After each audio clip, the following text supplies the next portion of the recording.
Hello, everyone. It is I'm losing my voice.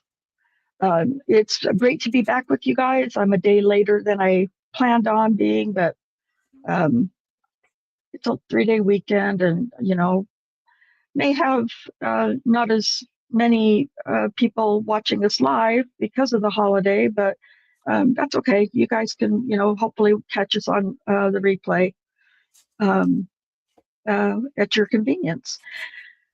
So I first want to say hello to my amazing uh, co-hosts, Cherie and Rick.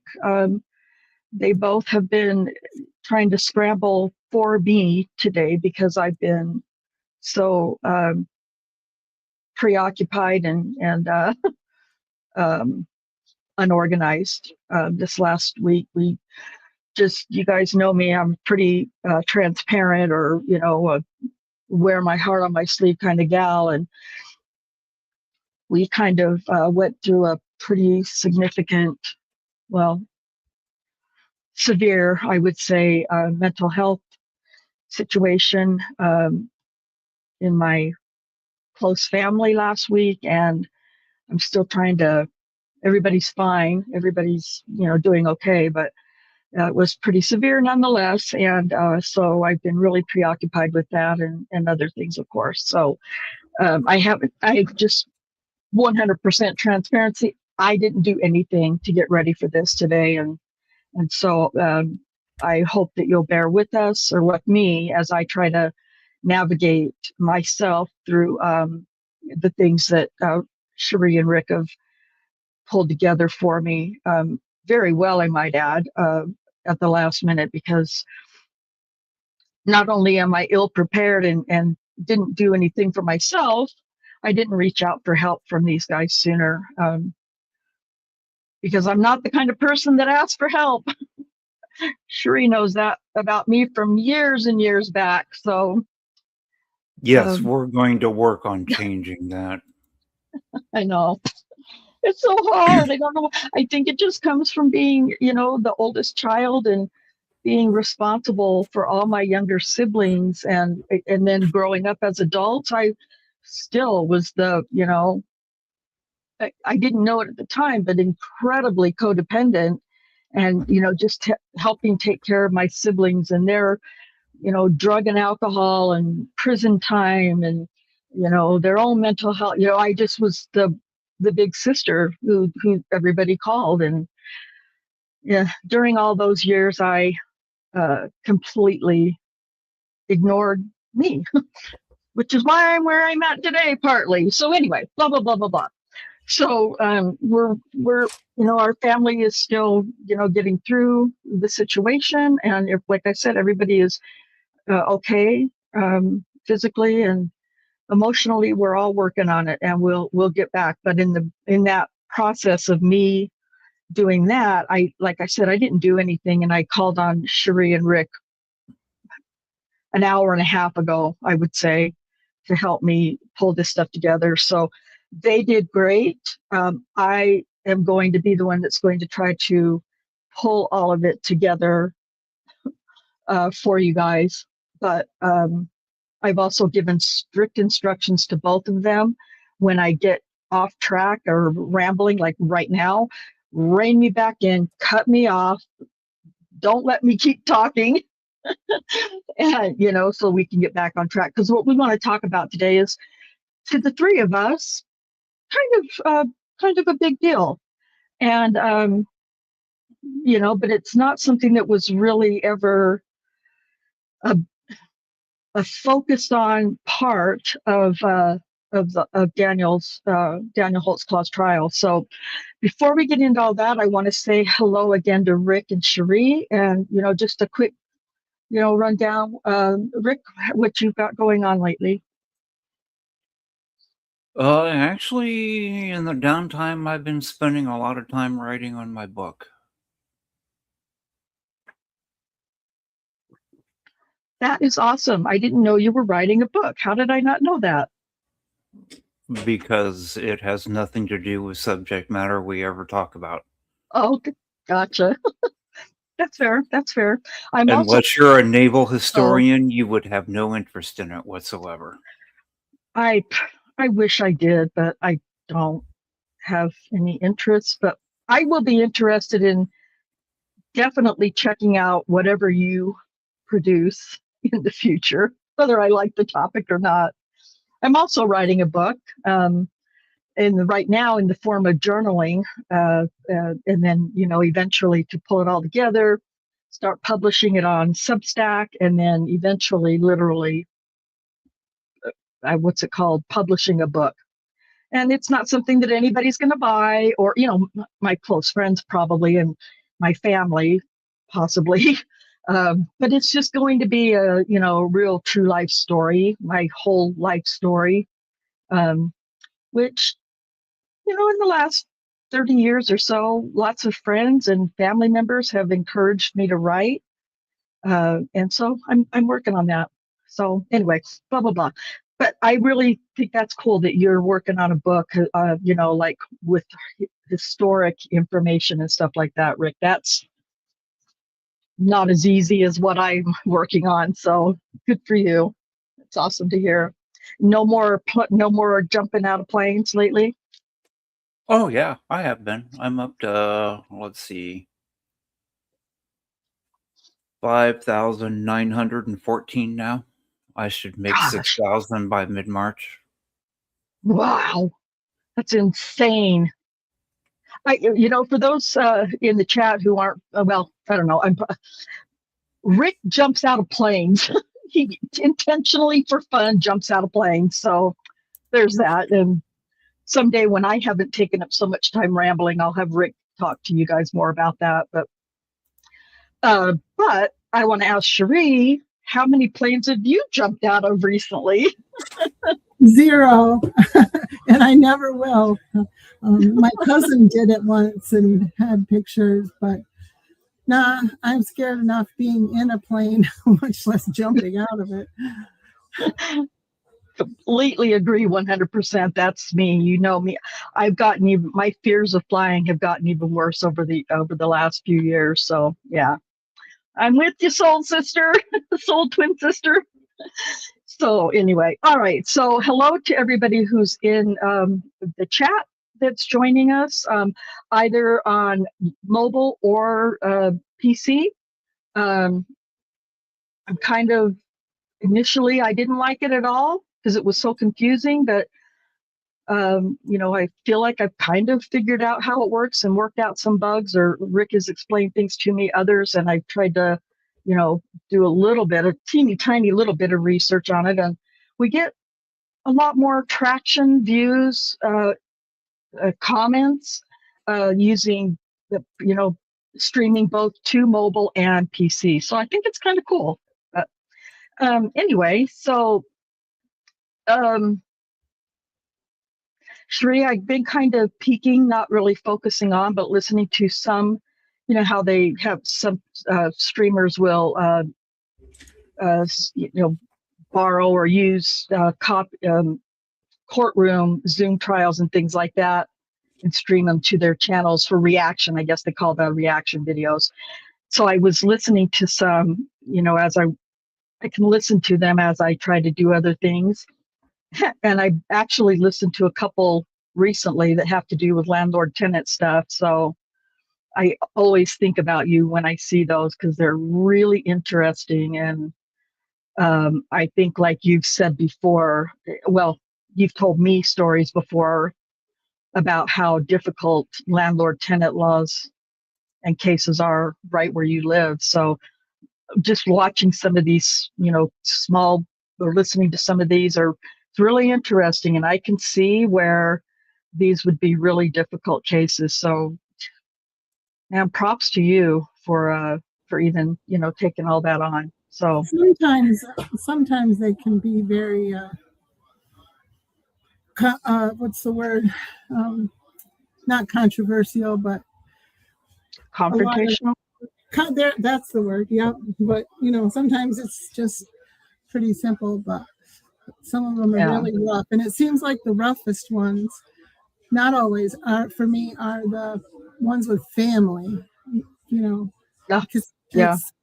it's unbelievable to me how nasty family members can be to each other, their own kids and grandkids. And, Yeah. Parents. yeah. Yeah.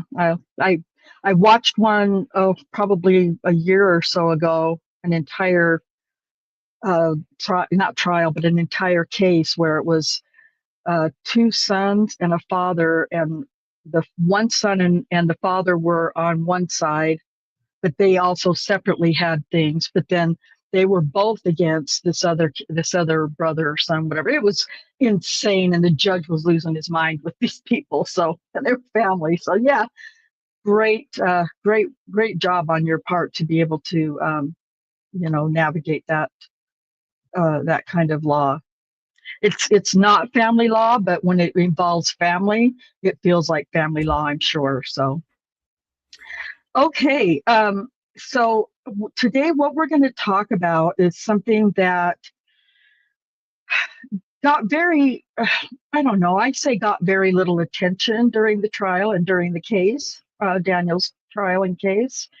But there is some information that we've been able to um, kind of find that Brian Bates kind of talks about in a couple of his episodes on holtzclawtrial.com. And and there is some trial transcript that does have some conversation about it as well. So what we're talking about is, were there any other, I guess they call it third party, third party liability? Or I can't remember the term right at this moment. Third party suspects. There you go. Sometimes, like in the Delphi trial, that Judge Gall would not allow it, which was BS. But those are the only two I can think of right offhand. The one that Right. we're going to talk about. Yeah. So yeah, third party suspects. Yeah. And what that means for anyone who isn't familiar with third party suspects, it means well, let's just, you know what, I think most people who might listen to this later will be able to relate to it this way. The Karen Reed trial, there was no third party suspect at all whatsoever investigated in the death of John O'Keefe. They focused in on one person almost immediately, and that was Karen Reed, and they never bothered to investigate or even look at the possibility of anyone else being involved in his death. So that's what we're kind of talking about here today. Were there any other police officers in or around Oklahoma City who could have possibly, been a third-party suspect in Daniel's case? Now, the reason this is hard for me is to even talk about this topic is because, in my opinion, there are only two of the accusers who I really feel like were sexually assaulted or raped. That was Terry Morris and Sherry Ellis. I believe both of them were assaulted, but I am 100% confident, and trust me, I have caught. Listen, if you guys go back to the last video we did, the last live stream we did, and go to the comment section, oh my gosh, I'm not talking about the video clip that we showed last time. I'm not talking about that video. I'm talking about the full 3+ hour video that we did that day. The comment section in there is wild. To me, it's wild. And so some really hateful people. Well, anyway, you can go read those comments if you're interested.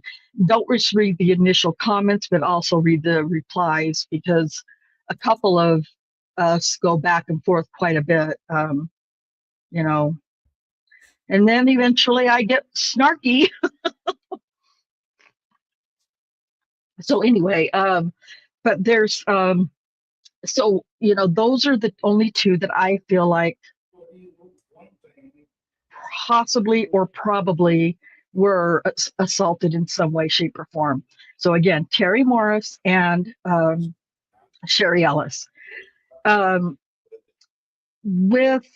should pull up my video, the Sherry Ellis video from the deposition that we also did, just so that people can see her reaction during that. And in fact, if one of you wants to go, if Cherie or Rick want to go to the channel, our channel page, and find the Sherry Ellis, it's like 8 minutes long. And put that was used. I made that video, and it was used for news feed or whatever in the last regarding Daniel's case. So anyway, because I really want to play that one with Sherry Ellis, because I feel like it's really relevant to see how she reacts in that deposition regarding Daniel Holtzclaw. So, but we did know of two names in. I want to make sure I get off of this page so I don't show you this first. We did know of two others who were involved or not involved. What's the word I'm looking for? Who were employed at Oklahoma City Police Department, and they both worked out of the same substation where Daniel worked from. That was called the Spring Lake substation or whatever they called it. And so they were briefly mentioned in holtzclawtrial.com, episodes 5 and 9, I think. And again, like I said, a little bit in trial transcript that we'll go over and show you as we do this. So we're going to start with, what is this? Oh. Okay, so we're going to start with this one. Is everybody fine if none of the three of us, only Rick's, brave enough to show his amazingly handsome face. But are you guys all fine, hopefully in chat, or if we just show the document itself and not our little faces? Because that's what I want to make sure you are able to see as much of this as possible. Especially over on the mobile side, I can see that it'll be much better for your viewing if you just see this document, not our faces.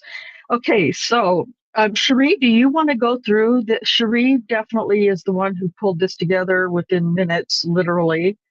Do you want to go through this and discuss each of the bullet points? And because you're certainly probably much better equipped to do it than I am.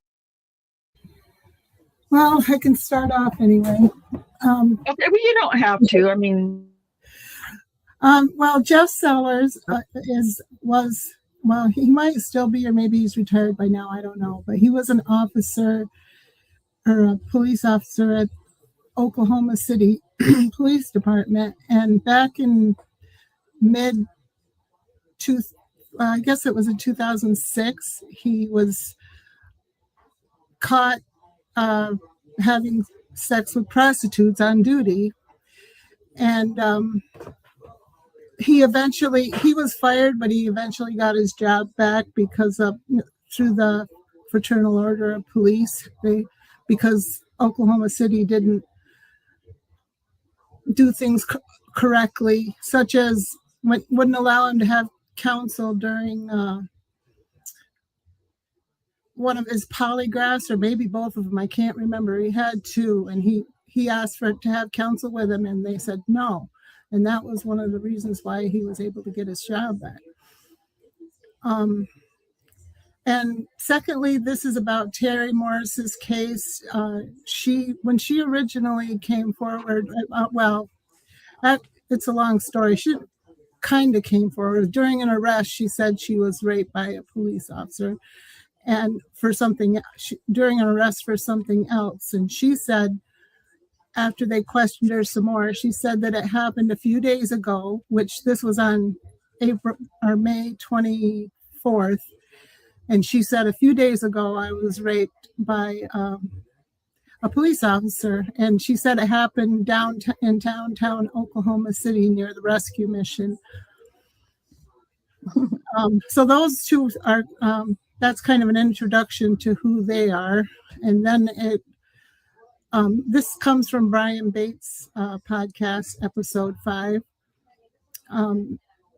When they started, Rocky Gregory started to investigate her allegations, and then this outline goes through what he did. Somebody else want to help out? Yeah, I don't think it was because they refused to allow him to have counsel. Oh, okay. If I remember right, it was his union representative. Whether that union rep was an attorney or not, I don't know. But that's a good point. In the case, it was described as a union rep. Okay. And there were actually 4 meetings that the rep was not allowed to attend. It was the meeting for polygraph 1, where the questions were agreed to before he took it. And then the pre-polygraph 2 meeting, where the questions were agreed to before he took it.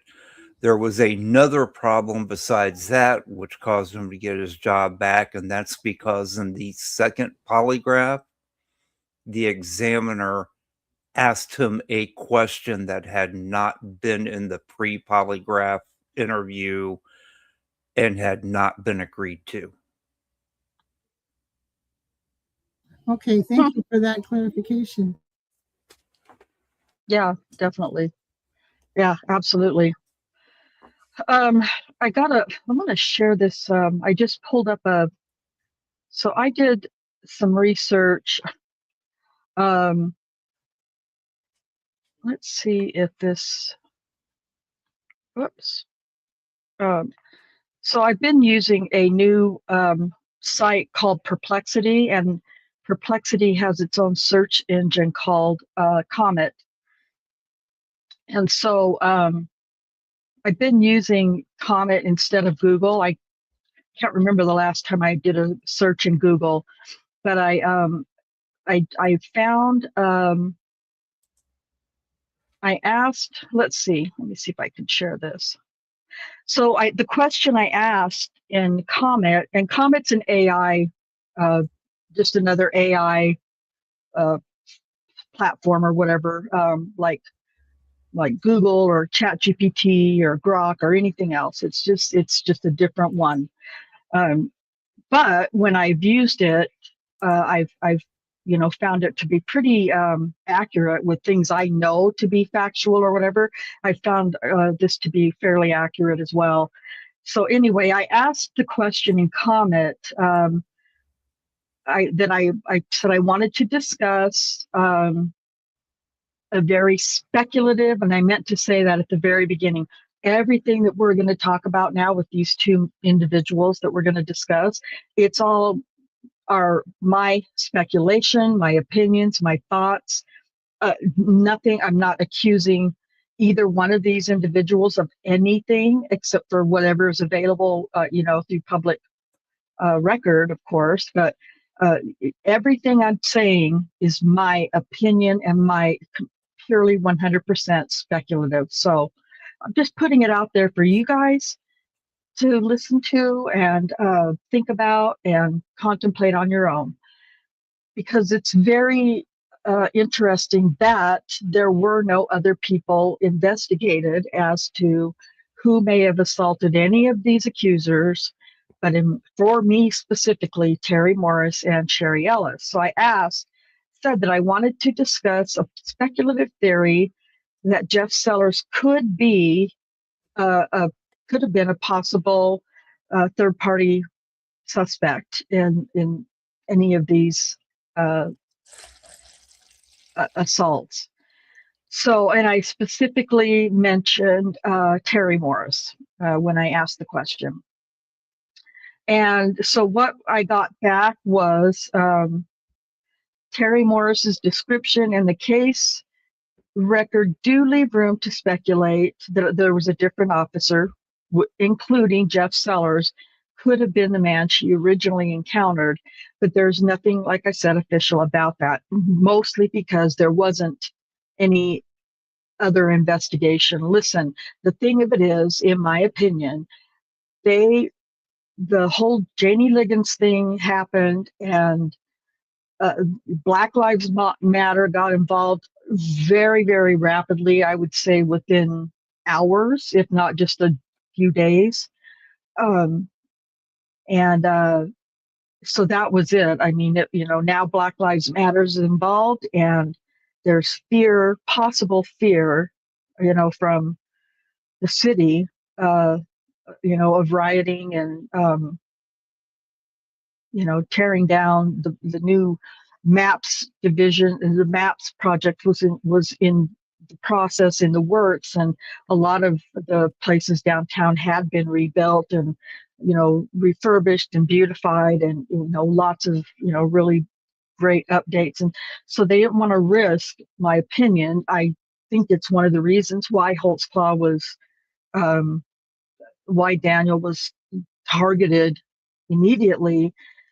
Janie Liggins, through her daughter Marissa Liggins, got Black Lives Matter involved almost immediately, like I said, within hours. And when that hit the news, when Janie Liggins did her interview 4 days after the accusation, it's the news said it was a black, a white cop is what they referred to Daniel as, assaulted a black woman. So Black Lives Matter was going nuts at that point. So again, this is where I'm getting myself off track. Sorry, guys. Anyway, it's just so hard to talk about one specific thing in our case because there's everything leads to something else in another, accuser story. So anyway, and for everybody, who wants to watch this on replay or watching it live and then want to get in the comments section and, come for me and, tell me I'm full of shit and I'm making stuff up or I'm delusional or I'm a racist bitch or a racist, CUNT or, I'm just trying to, blame black women. Screw you right now, because I don't care about what you think you know about me or about what I know, what we three know about the case. So, but you know what? Go ahead and leave your comments because it only helps the channel. So do whatever. Anyway, so this whole thing with Terry Morris, like Cherie said, on May 24th, and let me just say too, before I get even further off track, this information comes from holtzclawtrial.com. And I don't, if Cherie or Rick wants to put the link to holtzclawtrial.com transcripts in the chat so other people can go through and, read for themselves, what Brian Bates put together, not as just some armchair true crime, weirdo, but as a real investigator who worked on Daniel's case. So you guys can read all this stuff yourself. I'm just going to skim through what Cherie pulled together for this conversation today. So this was from episode 5, where we're talking about Jeff Sellers. Let me just, I don't know, maybe some people are interested.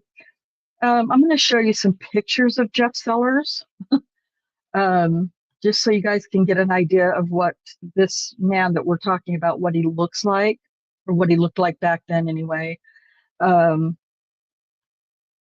and, you know, for whatever reason, just so you can put a face to the name, right? So we'll share those really quick if I can make it work. I've had a hard time doing this in the past.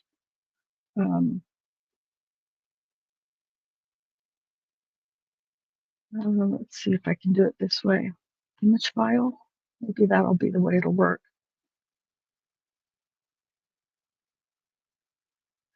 Again, Streamyard has done really great updates in their studio for well, I guess I don't know how that works, so I'll just start with this one and see how that pops up. Okay, so here is a picture of Jeff Sellers, and this again is everything I have of Jeff Sellers. All the images have come from Facebook. I believe his wife's Facebook, if I'm not mistaken, from a long time ago. So this is another picture. So he was arrested, or he was fired in, I don't think he was ever arrested. He was fired in, I think, 2006. I don't remember when these pictures were taken from Facebook. I don't think there were dates, but nonetheless, they were much closer to that time period of when he was fired, which again was around 2006. So I don't know, just because I know what I know about him, I just think he looks really creepy. That's a photo of him and his wife. And let's see, I think I have room for one more. Whoops. Yeah, this is a whole new thing to me from StreamYard, being able to use a image file and show to you directly. This one is of Jeff Sellers and his wife and their two kids. This was from Facebook also, but just because it's the right thing to do, these kids had nothing to do with it, but I blurred out the kids' faces. So at any rate, though, this was Jeff Sellers and his wife. And all of this, again, is closer to the 2006, perhaps a little bit beyond time period.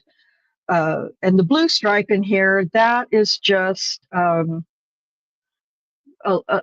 photos that I did have, this one, that one, and this one. It says, I got your six, or, you know, stuff like that, cop lingo. So that's all. And I just was trying to remove those, is all that is. Nothing that I'm trying to hide or anything like that. So anyway, that is what Jeff Sellers looks like. So we'll get back to Brian Bates' breakdown. So episode 5, and if you go through the transcripts, or if you listen to the podcast, you can, you know, it's the timestamp here begins around 13:59 in episode 5, where Rocky Gregory is talking about his investigation of Carrie Morris's allegations, which took place on May 24th, 2014.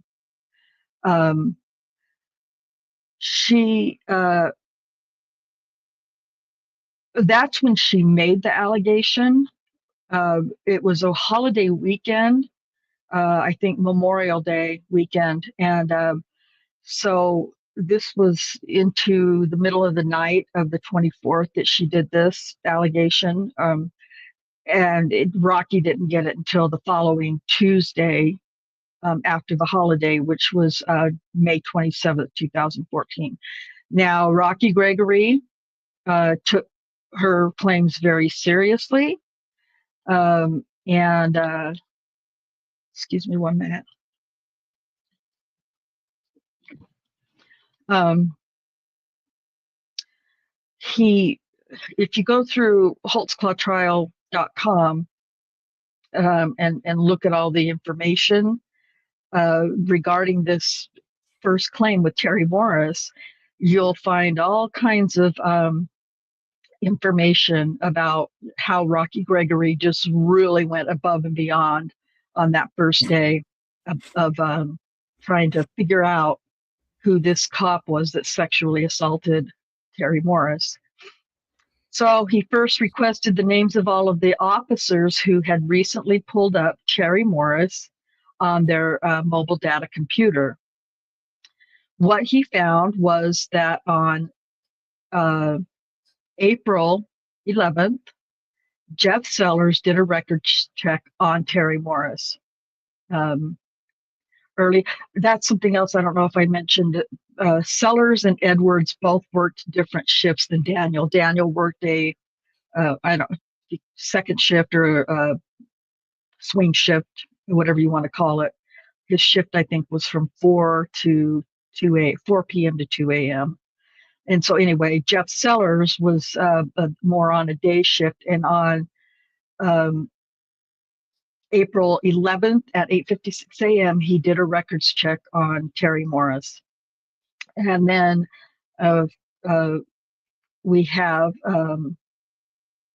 Daniel pulled Terry Morris up on the Varuna site on May 8th, 2014, around 9 p.m. And we have older videos where we've gone through this in very intensely and deeply, talking about this Terry Morris accusation. Daniel looked her up on the 8th of May, and that was it. He stopped her and had a conversation with her, and typical, what do they call it, Terry stop type investigation. Yeah. Terry stop investigation. But both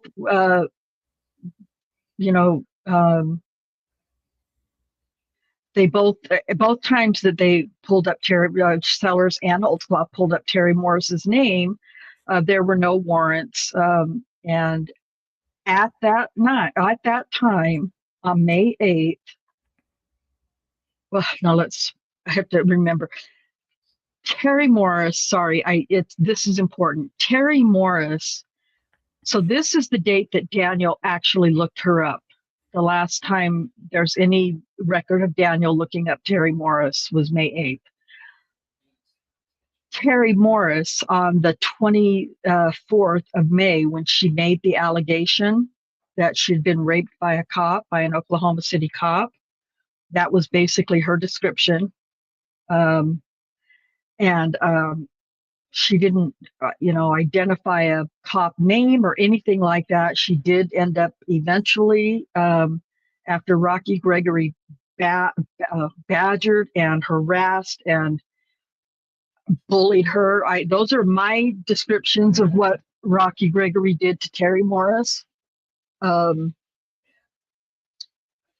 don't know what Cherie thinks, or I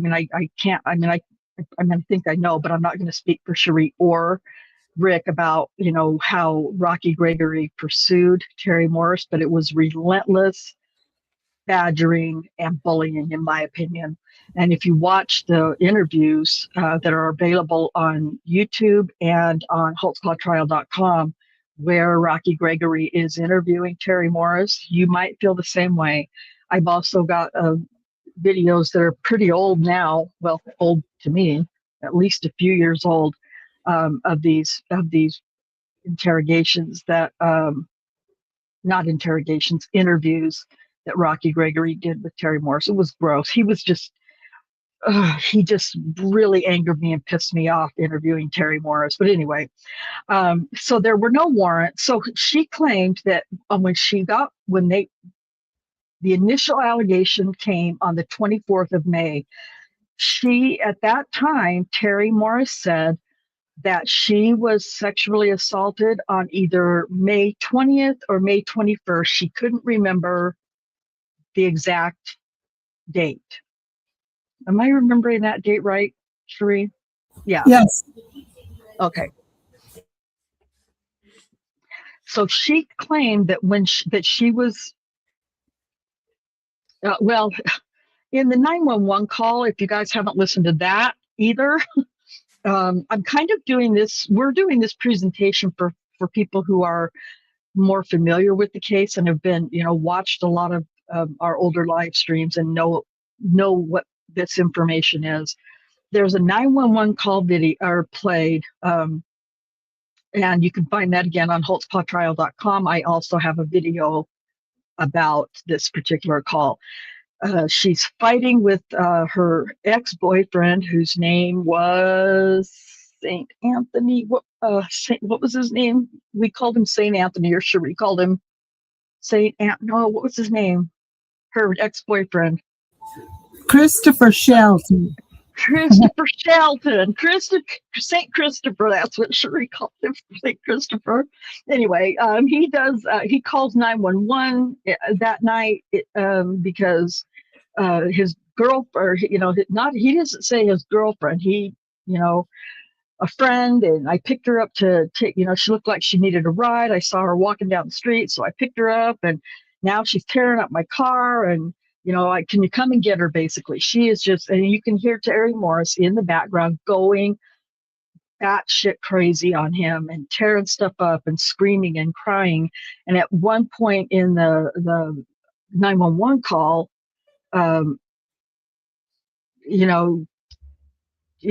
Christopher Shelton tells Terry Morris, I'm calling the police, and she's just screaming at him, and this is so much more context around this, but the point is that she said, now she's yelling at him and accusing him of, whatever, cheating on him or whatever the things were that she was saying. It's all in the transcripts, but he tells her, I called the police, and she said, now you called the police, the same motherfuckers that raped me the other night.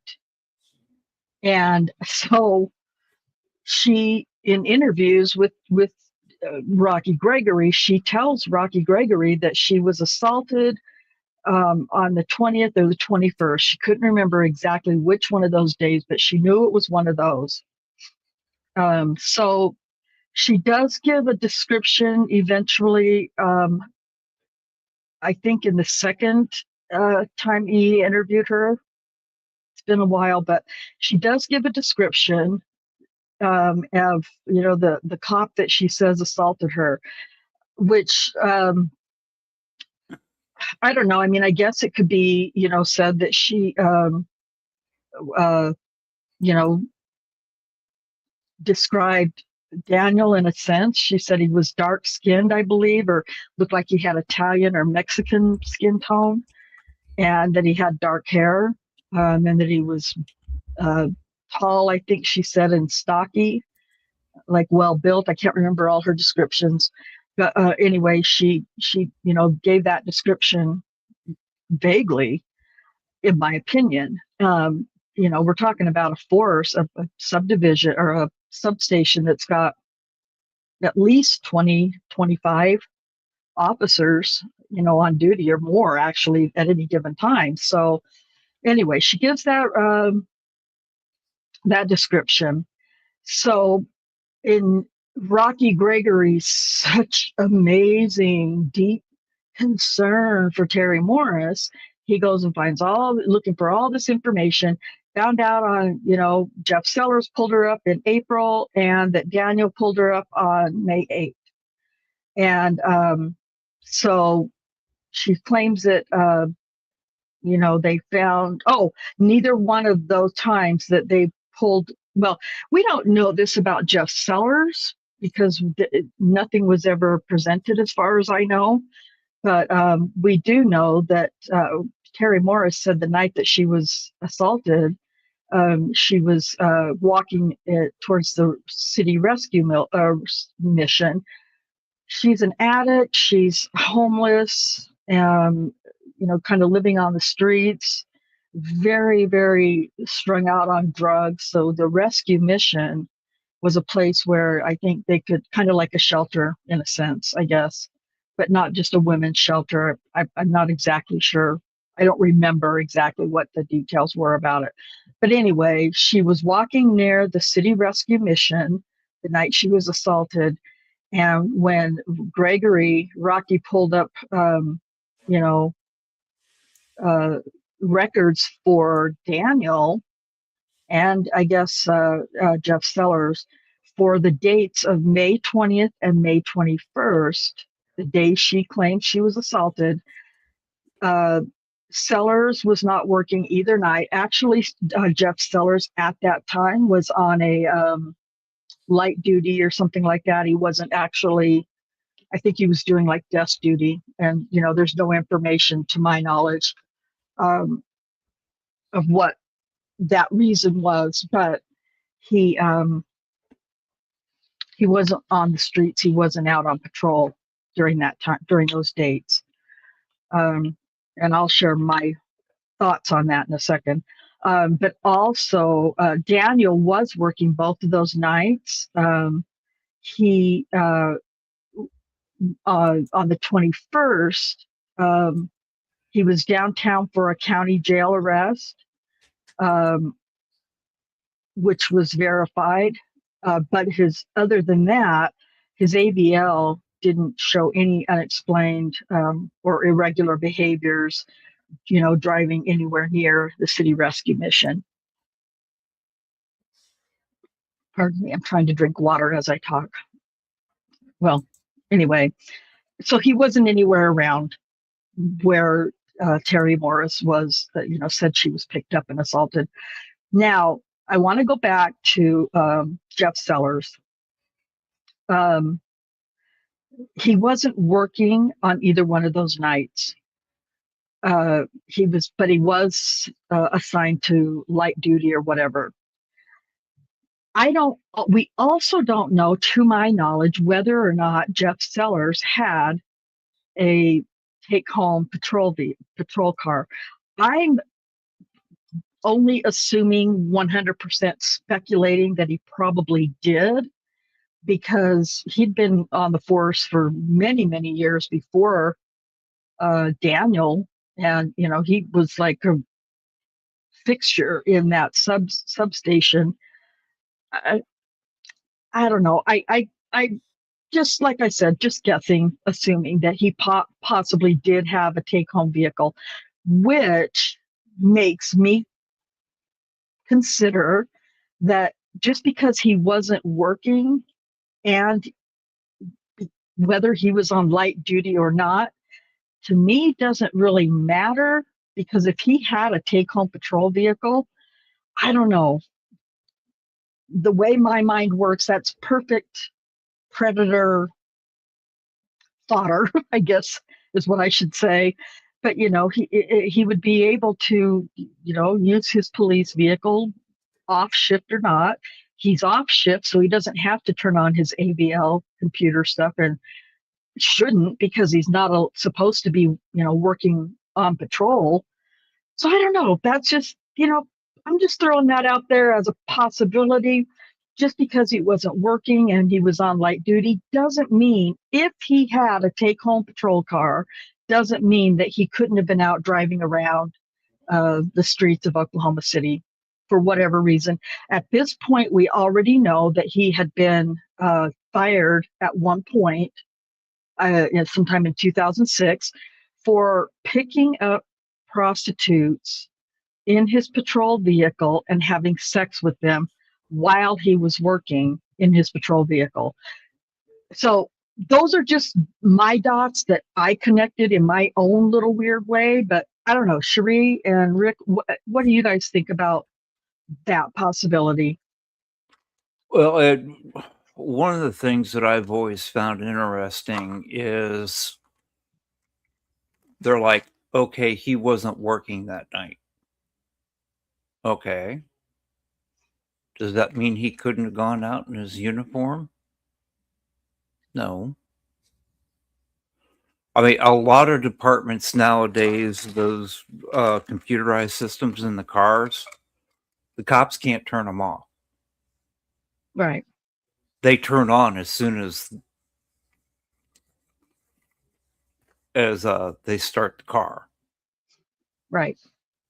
Or not Now. start the car, but enter the vehicle. That you know how the easiest way to explain it is like a seatbelt switch. If you're driving alone in your car without a passenger, the reason that your car doesn't beep about a seatbelt is because there's a pressure switch under that passenger seat. So if nobody's there, it doesn't turn on. If you have a passenger sitting over there without a seatbelt on, the car goes, oh, hey, there's a person there. They don't have their seatbelt on. I need to alert the driver. The systems that they put in the cruisers for this computerized stuff nowadays are like that. When you get in that car and sit down, it activates that system. You put the key in the ignition and you turn it on.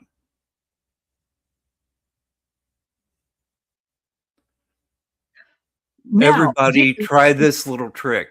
Go out to your car, put your seatbelt on, start your car, and then reach down and unclick your seatbelt. Uh-oh. Your seatbelt warning for not being on is going to go off. That's the way they set up these computerized systems now. They immediately turn on with the pressure switch, and then once that ignition's on, it doesn't make any difference whether you're in that seat or not. It's going to keep running. Okay.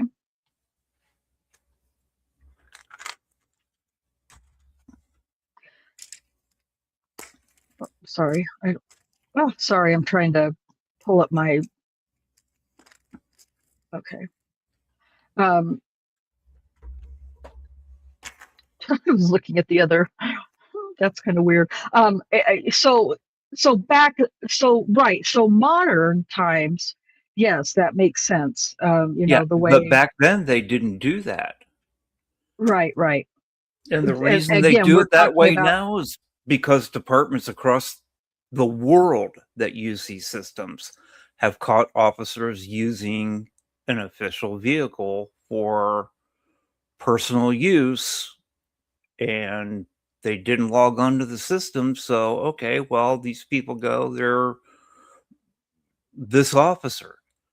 And they go back and they look in their little computer system. And, well, the computer says that they weren't on duty, so they couldn't have been there. Right. We had a case like that in Ohio just recently where an off-duty officer who had an official vehicle, he was in his patrol car, not in uniform, but in his patrol car, went out and got drunk and tried to drive home and ended up hitting 2 parked vehicles. And when the police showed up, they told the officers that showed up, it was a police car. We saw it. And the officers' immediate reactions were, no, that's not possible. There was nobody on a call in this area. Well, except the guy wasn't on a call. He was using his police vehicle to go to a bar and get drunk and drive home, and passed out and hit 2 cars. And there was no way they could, there was no proof because of the AVL systems or. Well, eventually they discovered he did it because he got back to his house, hid the cruiser in the barn that's on his land, and then called his captain and went, hey, I screwed up. Yeah, well, good. But the officers on they don't scene have a choice, right? Insisted that it could not have been a police car. Those people were lying. They were just wrong. They did not see what they saw. Yeah. Except they did. They're lying eyes. Yeah.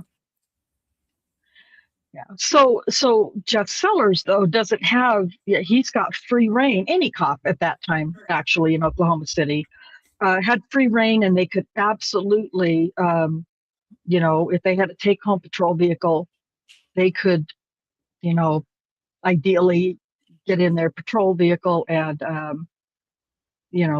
drive around and do whatever. Mm-hmm. So that's only what my assumption, or my, not assumption, but my thought is, or my theory is, that it's possible Jeff Sellers, even though he was on light duty and not supposed to be, on patrol, and even though his AVL or GPS system doesn't show him near there, doesn't mean that he wasn't there or that he couldn't have been there. Well, don't just limit it to Sellers. Anybody, yeah. Any officer who had take-home patrol car privileges could have been there, Right. without being logged in. Right, exactly. But Holtzclaw was working and logged in and, had proof that he was nowhere near anywhere where Terry Morris was on the 20th or the 21st, when she claims that, says that she was assaulted. So now, presumably,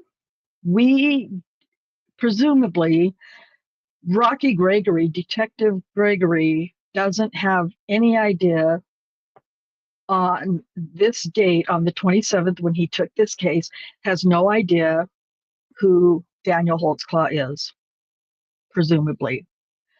But at any rate, he's got the proof that Daniel was nowhere near Terry Morris on the 20th or the 21st of May.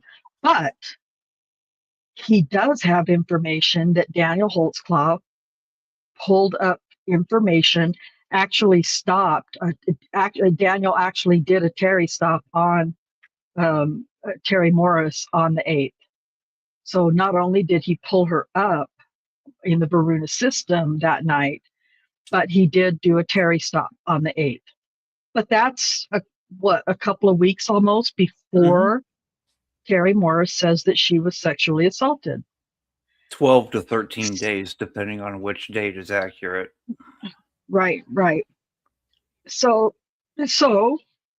ideally, you think, okay, then Daniel Holtzclaw is not a suspect either.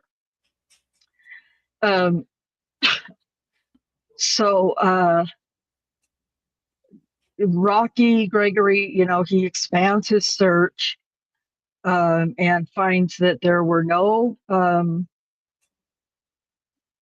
He did a search to see all patrol officers who came within a 2-block radius of the city rescue mission that night. And nobody's AVL showed up on the 20th or the 21st. Then he started to, look a little bit closer at Terry Morris. She was homeless, like I said. She didn't have a cell phone. She didn't have anything but literally the clothes on her back, pretty much. When he starts looking into her, so he calls the timeline. It's in her police report, actually, that he writes for Terry Morris. The supplemental pages to her police report are insane. I never counted, but it appears that he looked for days to every possible way to find out anybody who knew Terry Morris or how he could find her. Because at this point, he's just trying to find her to interview her still in this first couple of days. And I called all the shelters, nonprofits, service, all the, places, churches, things like that would help, homeless people. He searched for her more than the FBI searched for the Lindbergh baby back in the day. It feels kind of weird. I should have pulled up the police report, Terry Morris's police report. We'll definitely. It's in another previous older video already. if anybody's interested in at least, taking a look at it. We go over the police report pretty extensively, but anyway, yeah, it was nuts how much he tried to get information on Terry Morris's location, trying to find her.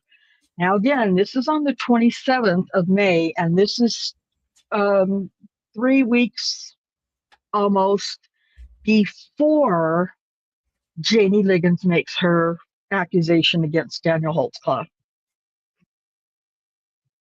So you wonder, okay, well, I mean, if every cop, I guess, was that diligent about trying to find a so-called victim or an accuser of a sexual assault, if every cop does that kind of work in a 24-hour period, that's awesome.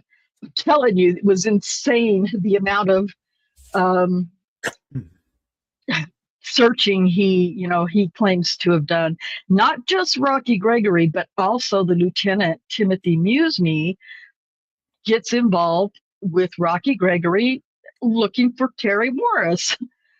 It was so weird to me that the sex crimes lieutenant leaves his office and his work to go out and do these really intense searches with a detective trying to find this person who was sexually assaulted. I don't know, maybe I'm wrong. It could be that way across the board or in a lot of offices. I have no idea. It just seemed kind of weird to me, but that's just me. But he called all the known numbers that he could find that were associated with Terry Morris. He called Christopher Shelton, her ex-boyfriend, and left a voicemail for him. Didn't actually speak to Christopher Shelton at that point. And he was able to get in touch with Terry's grandma, but Terry's grandma said she hadn't seen Terry in about a month, which when we get into the Terry Morris case altogether, kind of sounds suspect, but whatever. It's not significant. So in episode 5 at the 3731 timestamp in holtzclawtrial.com, Bates is talking about when Rocky Gregory had found Terry Morris again for the second time. First time he interviewed Terry Morris, she was tweaking so hard. It's actually sad because they leave her in the interview room for I don't know. I really don't know how long, but it was several minutes, at least 5 minutes, if not more. And we could see her on the camera, that's recording in the interrogation room. You can just see her coming down hard, and it's sad to watch. It's just sad to watch. Somebody that heavily drugged, to see them when they're coming down. At least that's how I felt. Anyway, so that was the first interview. She declined. She cried and told Rocky Gregory, I don't want to do this. I don't want to be involved. Please don't make me, try to, not bring a suit, but please don't try to, make me be a part of this case. I don't want anything to do with it. I'm going to move back to California with my aunts, and I don't want to be. And so finally, after, Rocky, well, not after, because he continued to badger her, but eventually, I don't know, 15 minutes or so into this first interview, Rocky Gregory says, okay, well, I'm going to have to, if you don't want to press charges on this cop, then, I can't force you, but you're going to have to sign a refusal to prosecute form or something like that. So she does. She signs it. While she's signing it, he's still badgering and bullying her. And that was on still before June 18th, when Janie Liggins makes her accusation. I believe it was June 3rd was the date of that first interview. So we found her, and they did a photo lineup. Well, this was during the second interview. During the second interview, he tracks her down again, like in my opinion, weirdly, bizarrely, continues to track Terry Morris down after she signed the refusal to prosecute form. Doesn't want anything to do with the case, made that very clear, signed her name to it. He still tracks her down. He finds her eventually. And this was, oh gosh, the date. I used to know these dates like the back of my hand. I'm really sorry that I can't remember as readily as I used to be able to. But a short time later, he finds her again. And all of this time that he's searching for her, from the first day all the way to the second day, when, the second interview, he enlists the help of other officers who offer Rocky Gregory their confidential informants to tell Rocky Gregory where this alleged victim of sexual assault is. I don't know. He's looking for a victim the way they should be. All cops should be looking for a suspect, in my opinion. I guess that's the easiest, fastest way. I should have said that. Anyway, he finds her, the confidential informant tracks her down, and lets Rocky Gregory know where she is, what time she's going to be there, and all the stuff that CIs do, all the information they give up. And so Gregory sends out a patrolman to pick her up and or stop her, do a Terry stop on her. And he convinces her to do a photo lineup of cops that could have been the one who sexually assaulted her. Jeff Sellers, to my knowledge, Cherie, you're going to have to remind me, but I don't believe Jeff Sellers was a part of that photo lineup. No, that's the point. That's why I put it in there, because second interview was on June 24th. Okay, June 24th. Thank you. The first one was June 3rd, then the 24th, and then the third one we'll talk about later when we do the Terry Morris episode or trial transcript reading. Because the third one is when the shit hit the fan. But anyway, because of Rocky Gregory and Timothy Musney. So yeah, sorry, I didn't go down there far enough. So she does a photo lineup. There's 6 cops. I don't know. The guy who did Higginbottom was the officer's last name. He did a photo lineup and showed her that it all sounded very proper and everything, because this is also recorded. There's no video of it, but it's recorded so we can hear it.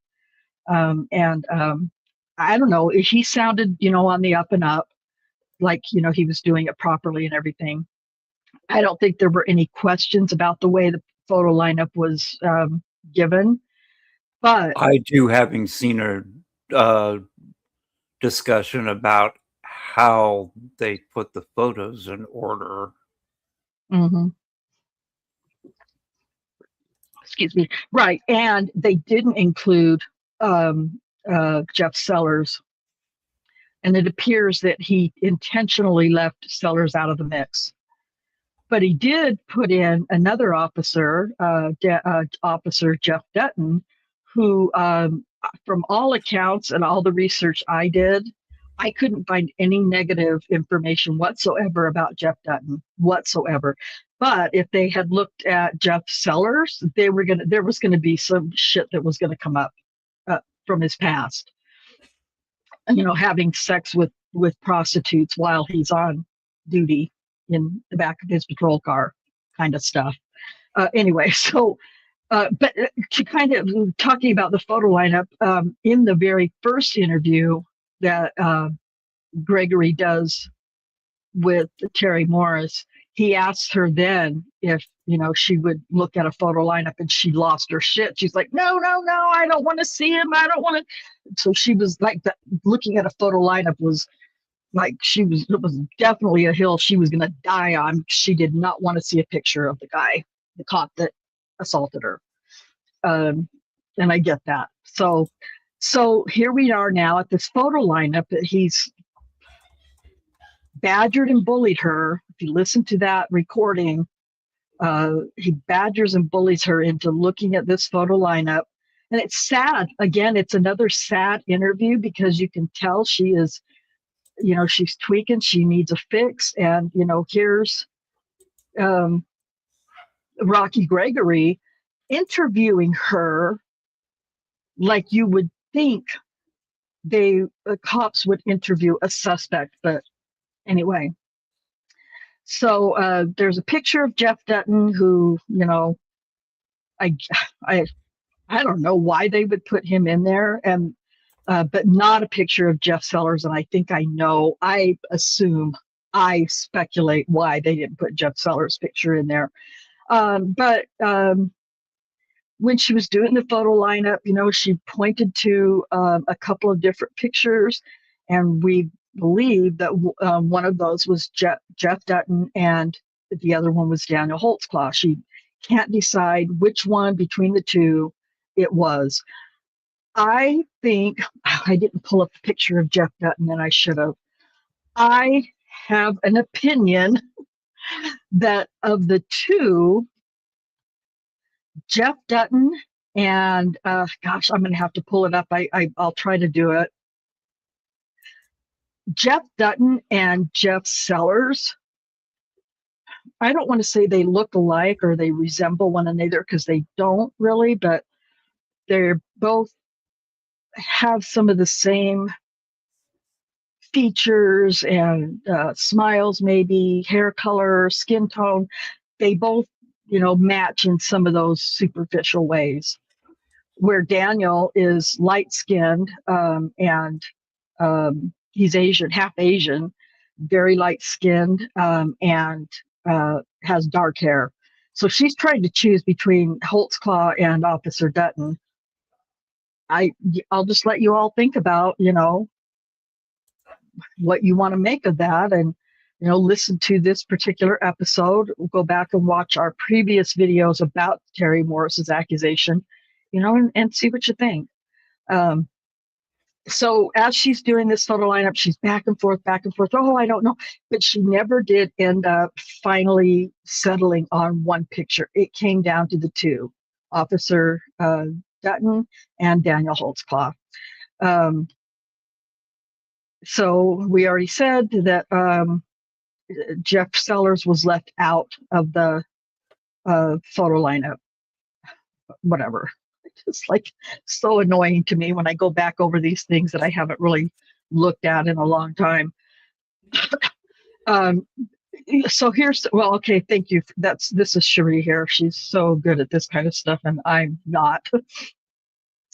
But the reason why Jeff Sellers should probably have been part of that photo lineup was because he was the only other officer that Rocky Gregory could find who had recent contact with Terry Morris, and that was April 8th or whatever it was, April 4th. And then, of course, the second one was Daniel Holtzclaw on May 8th. Those were the only two in however far back he went. I think they went back to the beginning of 2014, if I'm not mistaken. So why wouldn't he? Why? Listen, I got to get back over to, I hate having to do this way. It frustrates me. But why wouldn't you include both officers who had had recent contact with her or with a victim? Why wouldn't you include them both? That's my way of thinking. I've never been a cop. You know, we talked about it, and I learned a lot about a lot of law enforcement rules and laws and ethics and oaths and all that in criminal justice. I learned about it. So, but I've never been one. I've never done the work. But I do know somebody who has. Rick. Yeah, Would they it both make should have been sense? included. That's what I thought too. But they weren't. Only Daniel. Yeah, and I have a Dan- problem with the way Gregory described how it's their policy to do photo lineups. He just says, oh, Yeah. we go out and get 6 pictures with one of them being the person we think did it, and we put the photo of that person somewhere in the middle. Yeah. No, no, no, no, no, no, no, no, no, no. You go out and get 6 photos of people who kind of look like the description that was given, with one of them being the suspect you're trying to identify. And see if Right. the witness can pick out that person. You don't just go Right. out and get 6 random pictures. Yeah. And not include And not include one of the potential suspects, yes. Right. Yep, exactly. Yeah. That's what I thought too, but again, just based on my education, not experience, but that's what I also thought. It just didn't make any sense to throw in a guy who kind of could maybe resemble I know I actually have a picture of. I can't help myself. I have to. The way I was taught to do them, like I said, you go out and you find photographs of people that kind of maybe resemble that description. And you don't just stick the actual suspect somewhere in the center. What you do is you put the photos face down, you shuffle them like playing cards, and you slide them into the photo array. You know who it is that you're trying to get the witness to identify. So it doesn't make any difference where in the array they're at. You know which one it is. Right. I have the photo of Jeff Dutton and Daniel side by side. But I kind of cropped Dutton out of it because I've never really.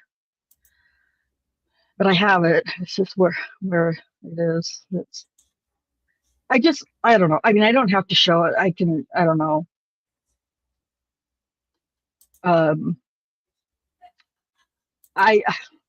I guess what I'm really saying, even though it may not seem right, or it's 100% speculative, 100%, is that, there's you can make the leap that, Jeff Sellers and Jeff Dutton could be maybe confused, possibly.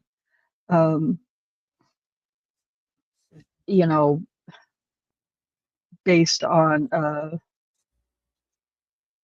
just their appearance, completely separate from Jeff Dutton. Anyway, I'm trying to look for pictures and talk at the same time. I can't do that. I'm not capable. And Under Your Scars, thank you for checking this out and listening. I appreciate you.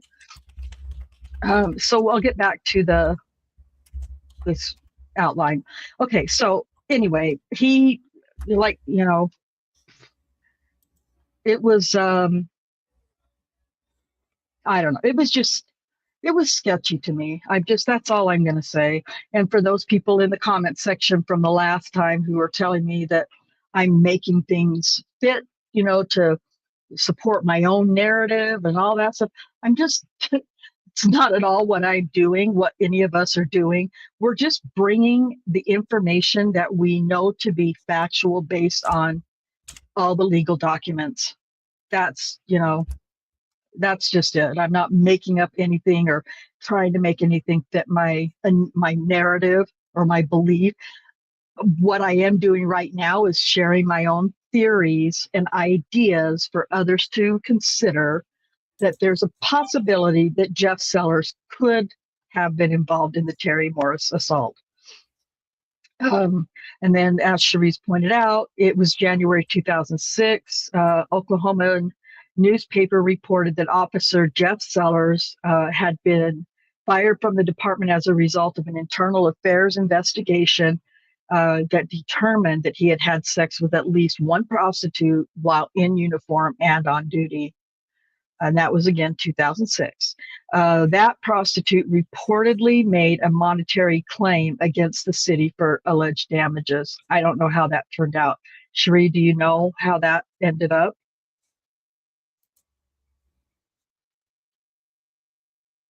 No, I don't. I don't know whether she got anything. Okay. Well, as is Oklahoma City's, common practice, pay her off and shut her up is, kind of what their go-to seems to be.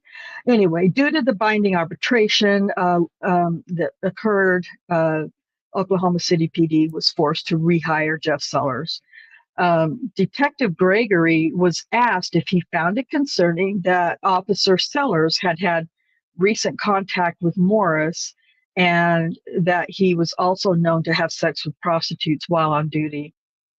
Detective Gregory claimed he didn't. Oh, I do remember this. He didn't really know anything about that incident with Jeff Sellers. But it was, at the time, it had been widely reported and talked about in the department. So whatever. Whatever, Rocky. He's a vile human being. So, as disturbing as that fact that Officer Sellers was left out of the photo lineup, this is kind of what goes to what Rick was talking about. Rocky Gregory talks about in the jury trial transcripts. He talks about, and Cherie's, quoting, question. This is page 3,312 of the jury trial transcript. Question: whenever you assemble a lineup, what are you trying to do? Answer from Detective Gregory: basically what we do is we get 6 pictures together, and then we have who we think maybe is the possible suspect somewhere in the middle of them. And we're just trying to see if the victim can identify who we think it is. And that, it goes back to what Rick was just talking about. This detective admitted that they allowed their bias to dictate the direction of their investigation all the way down to what photos are used in the potential photo lineup. So, Cherie, that was really a great outline. Thank you so much for doing that, because again, it absolutely is at least something to consider, in my opinion. So, I think in our opinions. All right. So, Jeff Sellers, I believe, could have been a potential suspect, at least in the Terry Morris assault. But I believe there's a transcript. I want to see if I can. I'm pretty sure I pulled up the transcript part about this too. Hold on, let me find it.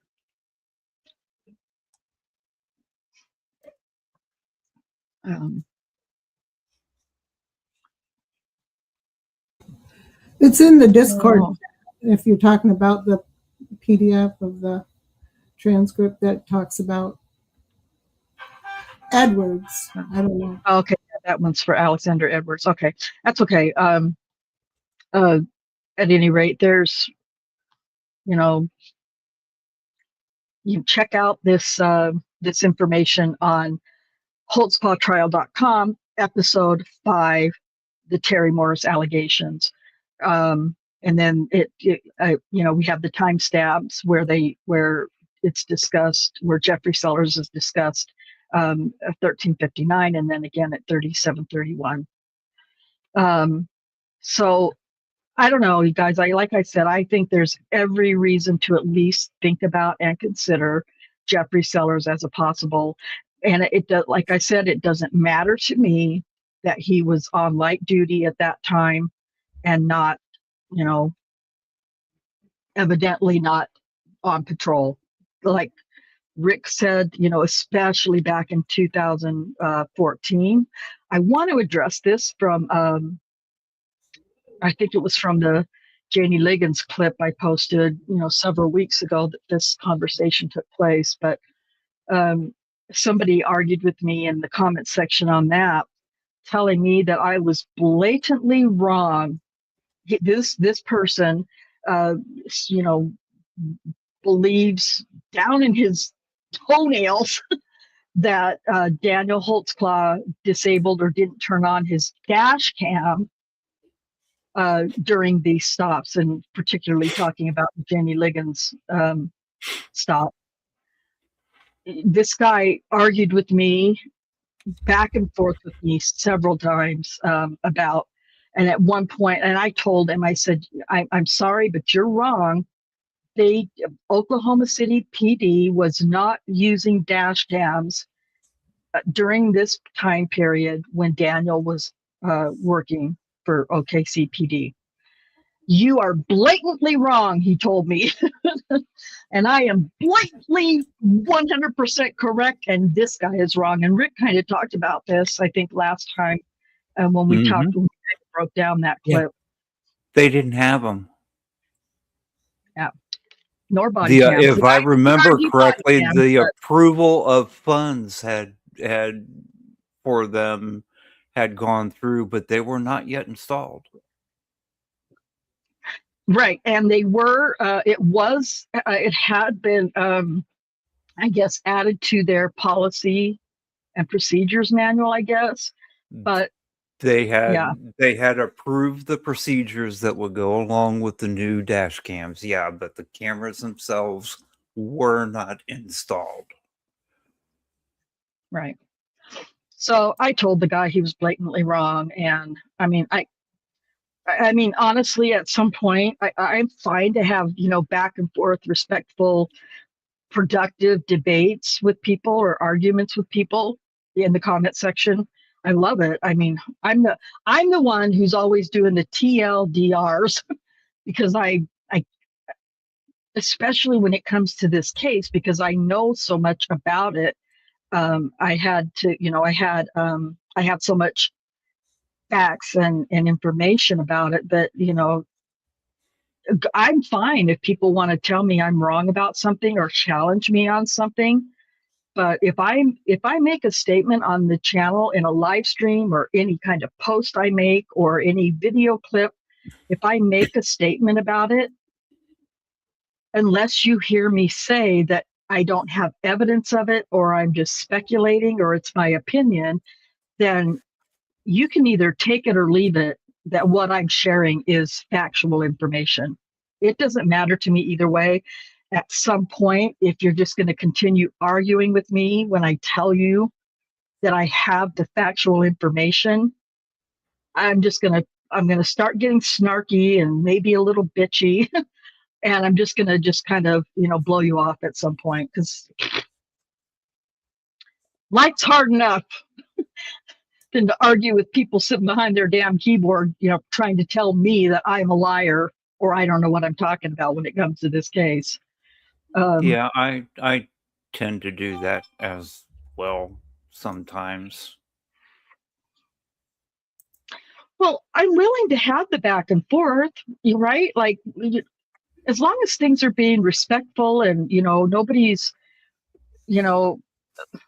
without evidence telling me that I'm wrong about something and they don't have anything to back up what they're saying, except for what they've, I think it might have been in this. I've had more comments in those last two videos than I've had in any comment section on any video at any other time before. It was pretty wild, which I love. Let's bring it. Let's do it. Let's bring it on. Let's get in the comment section and talk this shit out, because I'm not an expert, but I know what I know. And I know what is facts, and I know what, the information is. I know it. I just know it. Not because I'm all knowing or because I did some, random little bits of research here and there, but I mentioned to somebody in one of those comment sections, I can always tell where people get their information from by the comments they make. Yep. And I told that guy that told me I was 100%. Yeah, you can tell. And I told the guy who was, telling me that I was blatantly wrong about the dash cams. I told him, I said, I know exactly where that came from. There was I'm bad with the years. I'm sure one of you two remember, but I think it was in 2016, 2020, did a like a 4-part little mini series about Daniel's case, and the title of it was "What the Dash Cam Didn't Show." Yes, I remember that. That title alone is where that's what. And I told the guy, I know exactly why you think you believe what you believe, because that's what ABC 2020 titled their little mini series, was "What the Dash Cam Didn't Show." There was no freaking dash cam at all. So for them to title their little documentary that way was very misleading. Very misleading. But yeah, and so I always know when people are getting their information from mainstream media bullshit, because I can tell by the way they, comment in the comment section. About different things about the case. So I don't know. I didn't do good, and I excused myself for just not preparing at all this last week or so. But I know You've that had was a lot I going let on, it. sweetheart. I'm not. The fact that I'm not crying is really kind of surprising to me, to be quite honest. But it's okay. I've got another channel that I created almost a year ago for that, which I've never used. So that's on me. So anyway, so that kind of is a Annie's on the ball. Yeah, Annie's on the ball. Yeah, referencing. I don't know if anybody else ever heard back from Annie. I know several people emailed her and made comments to her in her comment section, but we're just small potatoes next to nothing compared to her. So I never did hear back from her. I think I sent her 2 emails. I'm not going to beg somebody to defend themselves. So it's whatever on her. Is she still talking? Is she doing more? I don't even know. She doesn't even come up on my feed anymore on YouTube. So if she does do another thing, though, about Daniel's case, y'all let me know, because we'll definitely come back and fact check her for sure. But, you'll be able to anyway, figure it out, because you'll see a bright red glow in the east, and the next time you see me, I'll be bald. Yeah. Oh, girl, yeah, for sure. Yeah, I can't even, here's how irrelevant she is to me. I can't even, I know her name's Annie. That's all I can remember about her name. She thinks an awful lot about herself, and she's convinced a lot of other people who I've respected before. She's convinced them that she is the shit. So that's whatever. That's all on them. So I apologize for leading you all over hell and back with the Terry Morris information. Again, I just think it was worth considering deeper investigation into Jeff Sellers when Rocky Gregory was so insanely, intensely trying to find, Terry Morris so that he could try to make her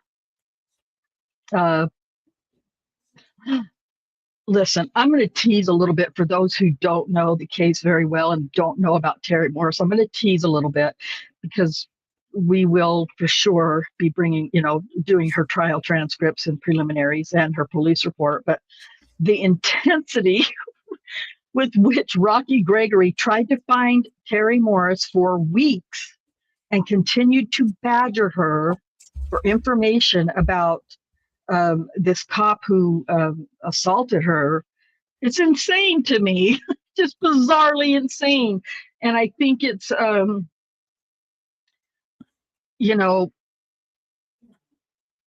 don't know.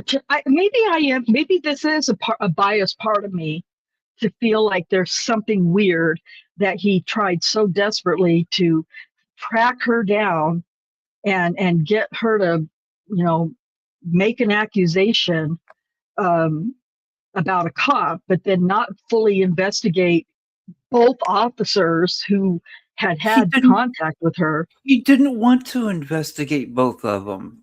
Remember the timing of this. They wanted to make a pattern of behavior so they could get Daniel for everything they could pin on him. Remember when we did the Bullwinkle, what's her name? Rocky's partner. Kim Davis. And she was asked that interview, and she was asked, well, did you tell them to test for this, and did you tell them to ask them to test for that? And she blatantly said the quiet part out loud, no, why would I do that? If they did that, it wouldn't help my case. Yep.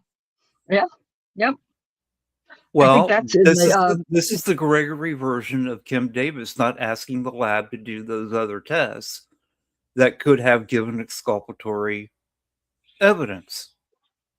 He didn't want Sellers' picture in there because he didn't want her to identify anybody but Daniel. Right. And it almost backfired on him because she actually looked at this other guy and went, well... Mm-hmm. Could have been Jeff Dutton. No. Are you sure it wasn't? I mean, that didn't happen, at least from, what we hear in the recorded interview of that photo lineup, that it wasn't done like that. But Higginbottom, Gregory was nowhere near, allegedly, where Higginbottom did this photo lineup. So he wasn't able to be, and rightfully so, he wasn't able to be, coaching her. And I don't know. I mean, Gregory says that Higginbottom had no idea about any of the case, any of the accusations. With all he did was show up to do the photo lineup with no knowledge of the accusations or who was involved. So all we have, I kind of believe that Higginbottom was, I don't know, I think Higginbottom eventually turned out to be kind of a dick because if anybody watches First Amendment audit videos, Higginbottom. I can't remember his first name. You remember, Cherie, what Higginbottom's first name was? Daniel rings a bell, but I couldn't swear to it. I know it does. It did to me too. But Higginbottom is such a long and different last name. That's all I can think of is the last name because it's such a distinctive, for some reason, last name. But anyway, for First Amendment audit videos, if you've ever watched any of those, there's one. There's an Oklahoma 1A auditor who whether or not you like First Amendment audit videos is really neither here nor there. This guy, the name of the channel is called Guerrilla Publishing. And his first name is Ron. I can't remember his last name off the top of my head, but he goes all over Oklahoma. By the way, is also is, criminal charges. I knew I remembered that. What about criminal charges? Yeah, he's also facing criminal charges. Higginbottom is? Yep. I'm not surprised. Oh, no. The grand jury failed to deny or failed to indict him. Oh, dang it. I'm all dang it. I looked it That's up. It is Daniel. His name is Daniel. It is Daniel. Yeah. Yeah, because I saw his picture of the first story that came up. That's how I knew it was him. Yeah, apparently he shot an unarmed guy in 2023. I remember that now. I vaguely remember that. I vaguely remember that story. It was a pretty big story, actually, at the time in Oklahoma. So this guy Ron, he's a former attorney, criminal attorney in Oklahoma. I think Tulsa is like his hub, his home. I'm not really sure, but anyway, his first name is Ron. He's a former attorney, and he's been screwed over by the system, as a criminal defense attorney. Legitimate. I mean, his story is legitimate. So now he just goes around to the different, usually really small towns in Oklahoma, and pulls public records on whatever corruption is brought to his attention in any given town. So he does I don't remember exactly where it was, but I think it was Tulsa. It might have actually been Oklahoma City, but so Daniel Higginbottom, the same Higginbottom who gives this photo lineup to Terry Morris years earlier in 2014, he's used, by now they have body worn cameras, and for whatever reasons, this attorney Ron from Guerrilla Publishing gets arrested. They're always arresting him on literally bullshit charges, because he ends up, the charges get dropped and he gets released and everything. So that they're bullshit charges. But anyway, he gets arrested. At some point, though, there's a video. I'll have to see if I can find that video, you guys, and share it, at least in Discord, for anybody who wants to watch it. But Higginbottom somehow, for some reason, ends up showing up after this attorney gets arrested, and he's activated his body-worn camera. And I don't know, you can, it's a purely opinion if you think that Higginbottom was being kind of an ass during this particular arrest or not. But anyway, he gets in his patrol vehicle to leave the scene altogether, and he can't figure out how to turn off his BWC. And they show this on video because this attorney Ron has pulled the public records and obtained the body-worn camera footage. So part of that footage shows Higginbottom in his patrol car, yakking and, messing with his BWC and, telling, I can't figure out how to turn this thing off. And I'm like, oh my God. Anyway, again, Cherie, you're supposed to stop me when I'm getting sidetracked like that. Anyway, I'll see if I'll find that video. It's on Guerrilla Publishing's YouTube page, and I'll find it and put it in Discord for you to watch if you want to, just because it's funny. So anyway, he's kind of, I don't know, I felt like Higginbottom was kind of a dick. in some of that video, and then to watch him be a complete ass trying to figure out how to turn off the camera was funny to me. But anyway, so I don't know. He didn't sound. He seemed legit. You know, on this July 23rd photo lineup time. But, you know, who knows? Who knows? It's hard. It's why it's hard for me to Higgins.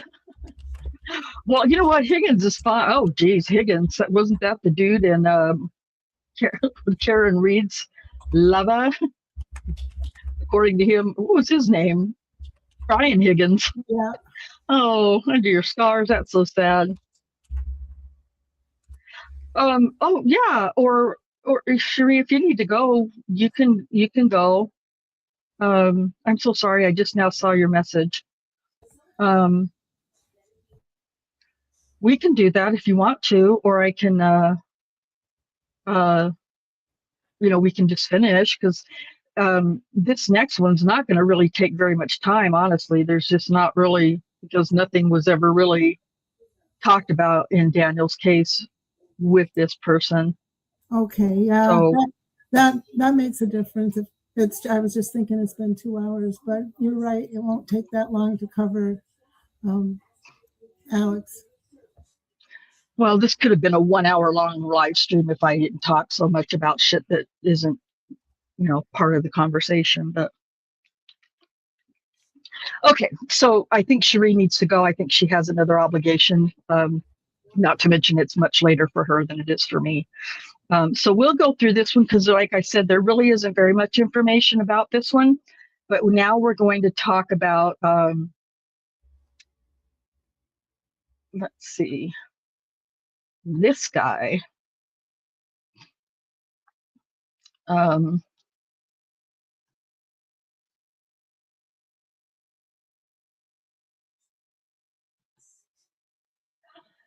Now, this guy, again, everybody can just look at this guy and make an opinion of your own. This man's name is Alexander Edwards.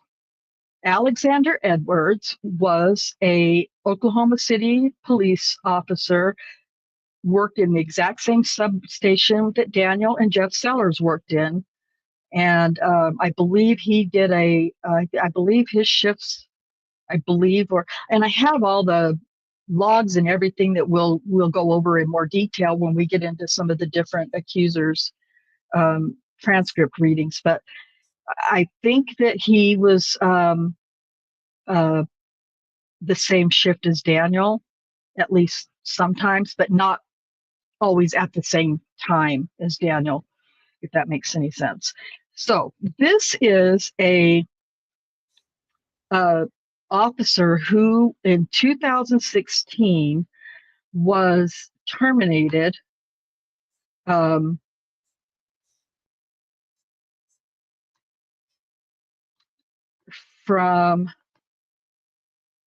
Oklahoma City Police Department. For the reasons that he was terminated was because he had been having sex while on duty in his patrol car with prostitutes. And he was fired for this. And he, I don't know, I just want you guys to look at this guy. This happened to him in 2016. Well, I shouldn't say happened to him, but it occurred in 2016. And this is information, his arrest information, when he was arrested on this charge. He was working with the FBI on a sting that was investigating prostitution, sex trafficking, and stuff like that. So he was giving information to one specific, they do mention one specific prostitute that he was having sex with.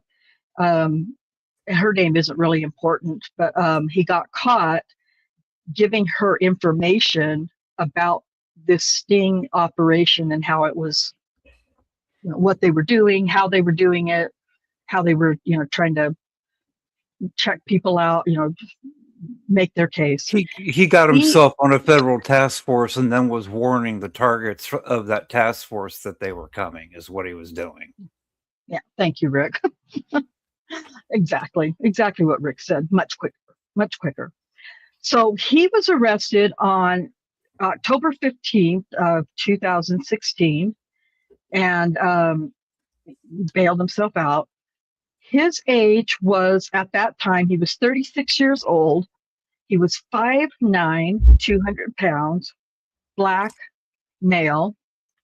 And he was, here's the charges: aiding and abetting prostitution and lewdness, conspiracy to commit a felony, as Rick mentioned, as Rick, said, and obstructing justice, trying to tank the FBI investigation.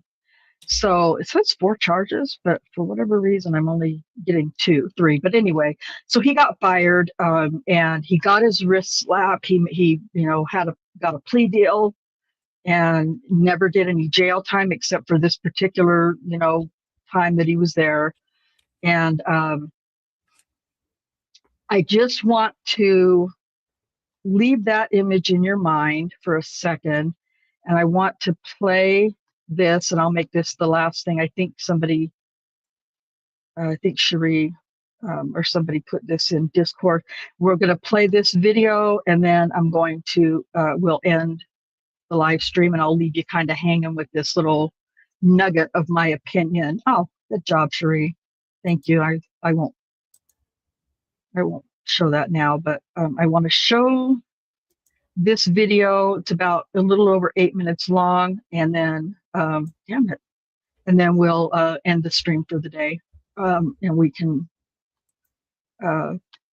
talk more about it at another time. So here is this video I want to show you. Okay, and again, this is a video that I made for the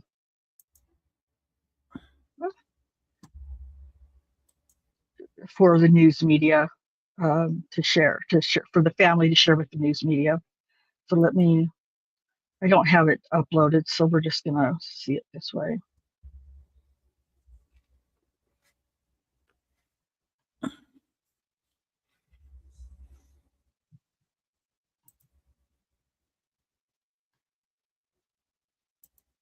Okay.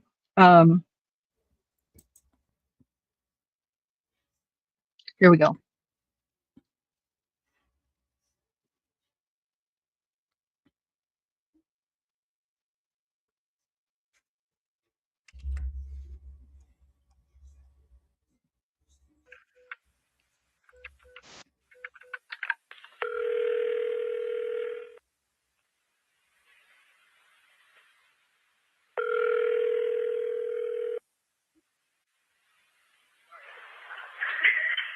Hello?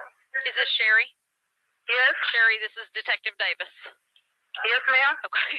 You sound frantic in your messages. Oh, yeah, because I don't know what's going on. It's okay. That's why I've been wanting to find you and just ask you something, okay? Okay. I have received a tip on, I work in sex crimes, and I've been working some cases, and I received a tip that you may have been sexually assaulted by a police officer. Yes, I have. But I didn't say anything because I know police department and police things all stick together. Well, we ain't sticking together on this one. Oh, okay. So I would like to interview you. I didn't ever get his badge number. I don't know anything. I was terrified. I just didn't know what was going on because he said I'll do that, or he was going. I don't know. I didn't know whether if I still did it, or is he going to take me to jail or what. He was a black man. Okay.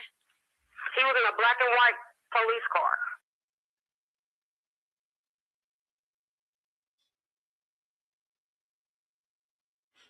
He was a black man.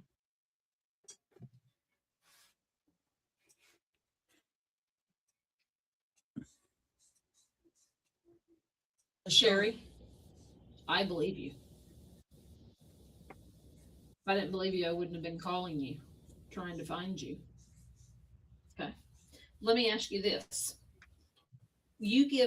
Tell me your description of him.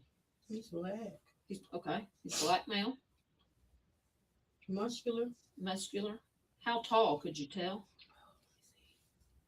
You're pretty tall. How tall are you? How tall are you? 5'11". Is he taller than you or shorter than Maybe you? like right here, maybe like that. So you think he's shorter than you? Yeah. Okay. What kind of car did he have? A black and white one. Black and white car? Oklahoma City police car. Okay. Well, let me tell you this. I want to get a DNA sample from you today. And the reason I want to get a DNA sample is because I know what officer did this to you. Okay. And there is some unknown female DNA on his pants that I took. And I want to see if it's yours. This is a waiver saying that you are going to let me, Kim Davis, and I'm a detective, and this is where we're located, are going to let me take buccal swabs, just Q-tips from the inside of your mouth to get a DNA sample so I can compare it to the DNA on his pants. Okay? One more question. When you described him as a black male, what, and I don't know, everybody's like, are you? Are you a medium color? What's your skin tone to you? I'm white. You're like, okay, what was he? He's darker. He's darker than you? Darker than your skin tone? Okay.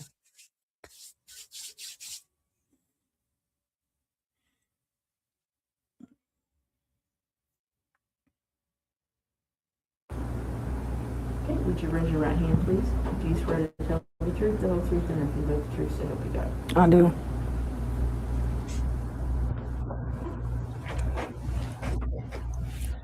You state your full legal name? Sherry Louise Michelle Smith. Who contacted you? If you Kim recall? Davis. Detective Davis? Yes. Okay. And where did she call you on the phone, or did she meet you in person? She called me on the phone. Okay. And what did you tell her on the phone? She asked me if I had any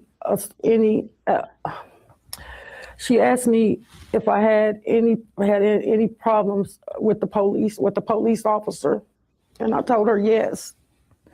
Did you meet her in person after the phone call? Yes, sir. And where did that meeting take place? The DA's in that building next to the courthouse. Okay. How tall are you? 5'11". 5'11"? All right.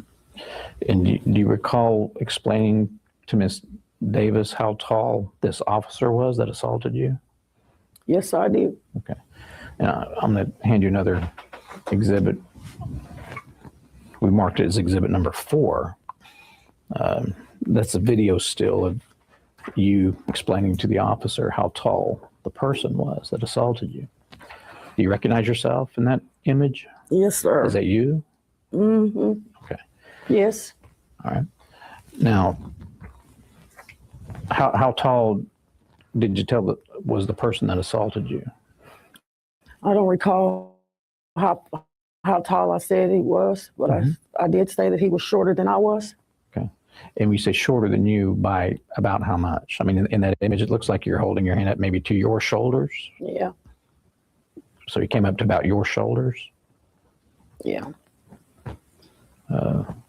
So maybe what, 5'5", 5'6"? Yes. A shorter man. Mm-hmm. Yes, sir. And how else would you physically describe the officer other than by height? I had said that he was black. He was dark complected. I think black. That's what I said. I'm marking this plaintiff's exhibit A. I have a copy for you here.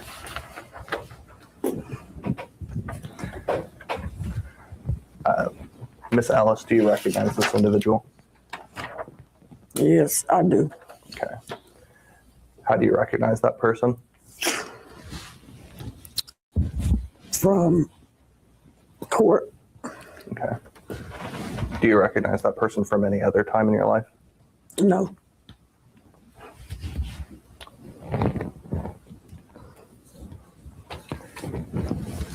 At the time you were at trial, did you believe you had seen that individual before? No. I've seen him. During trial, that's when I seen him. Okay. Super sorry. I just want you to pay really close attention to this part. I'm going to see if I can figure out how to back it up a little bit because I want you to pay very close attention. I believe this is Ellis's attorney speaking right now, asking her questions right now. So let me see if I can just back that up. Go ahead. I think it might, maybe it's, is it Hankins, the one that was Daniel's attorney in between, after? Yeah. And before the current one?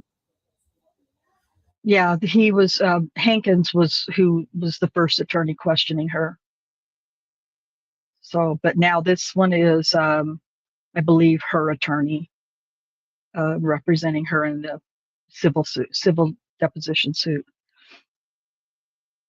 And I can't remember what his name was. I don't know if it was Crump. For some reason, it wasn't Crump. I don't think Crump, it wasn't Benjamin Crump that represented Sherry Ellis. I can't remember his name though, but it was somebody else.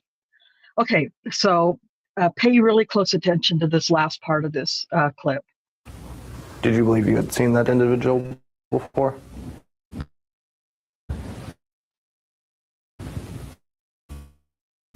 No. I've seen him. Okay.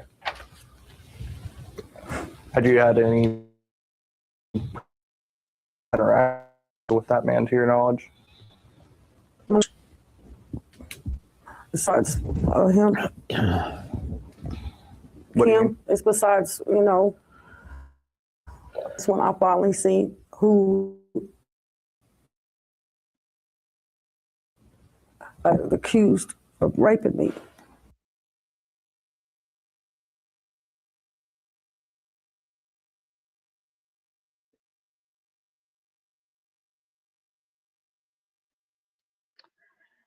Okay.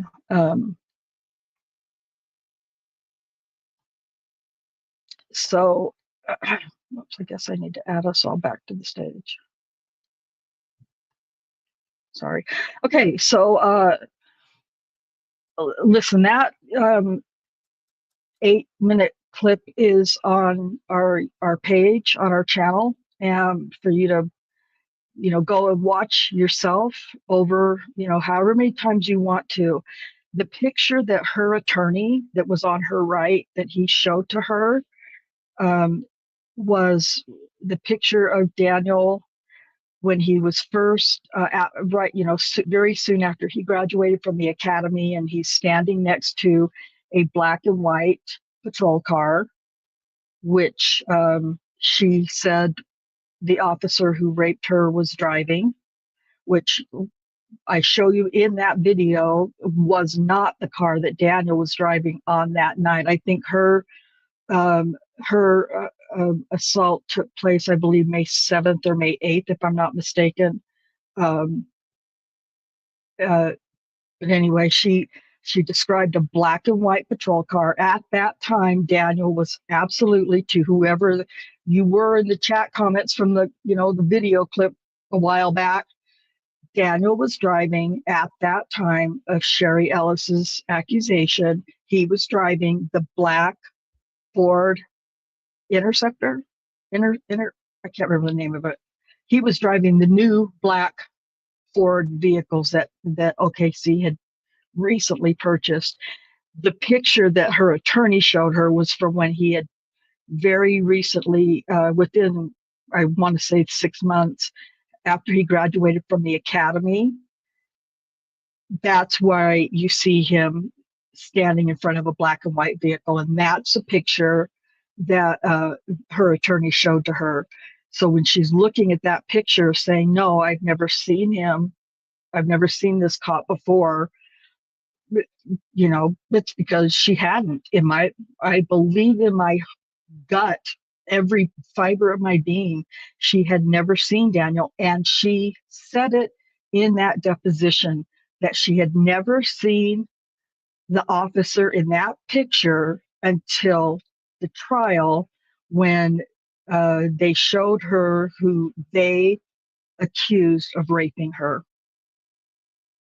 I took those words when I made the video right from the deposition transcript. I didn't listen and try to make that fit in to the other person who accused me of making shit up in the Liggins clip. I don't know if I have permission to share the actual transcript itself, but as far as you know, this video with Sherry Ellis, I took the words right from the transcript to make the subtitles, and the same with Liggins, the Liggins clip. I took it from the transcript and to the subtitles. So you guys, you can think about that video clip with Sherry Ellis. You can process that in all the ways that you want to or need to. Find it on the on our YouTube channel. I'm not sure if it's in a playlist. I don't know if I have a playlist yet for Sherry Ellis of old videos, but anyway, it's there. Just search Sherry Ellis on the page and it'll pop up, I'm sure. I believe when I saw her testify in that deposition, she's holding back her sobs, in my opinion, trying not to break down sobbing, when it seems like she realized in those moments she might have accused the wrong person of assaulting her, of raping her. Not only does she say this in her deposition that she had never seen him before, when she was asked during the trial or the preliminary hearing, one of the two, and we'll read it eventually for you, they asked her to identify the person that's in this courtroom. She couldn't identify Daniel even then, and they basically pointed him out where he was sitting and who he was sitting between, and she didn't recognize Daniel then. So at the end of that video, when I post that, when she says that she's never seen him before, and she seems to be trying to not break down sobbing, I think it was that moment that she might have realized she had accused the wrong person of raping her. Again, I don't know that. I don't know why she was crying. We don't know why she was so emotional during that part, but she was, and that's the way it seemed to me and appeared to me. And like I said, this video was made for the family to give to the media. So say what, think what you want, make up your own mind, at least for Ellis's description of who she believed raped her. Oh, that's what I was going to say. The last slide on that video that I just showed you, it says that he was found guilty of her charges and received 62 years. 62 years of his 263 years were based on Sherry Ellis's accusation. So very, very, very disturbing for me. Okay, so I showed you the picture of Anthony Edwards. I showed you the description based on his public records information, arrest record, his height. He was 5'6", I believe it was, and Sherry Ellis shows by, moving, standing up and showing how tall he was and what color his skin was, that he was darker than her skin tone, in her opinion. Basically, nothing at all like Daniel Holtzclaw. Daniel, I think, is 6'2", I believe, much taller than Ellis and Anthony Alexander Edwards. So, I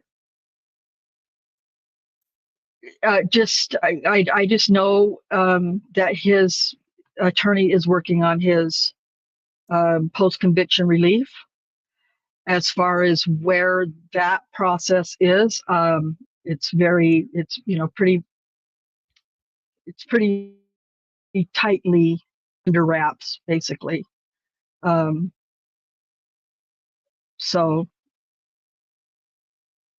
I don't know. I like to say I feel good about it, but I don't really know. I don't know. Like I've had no, information or anything regarding where the case is. He did reveal himself at Daniel I'm sorry. The rally.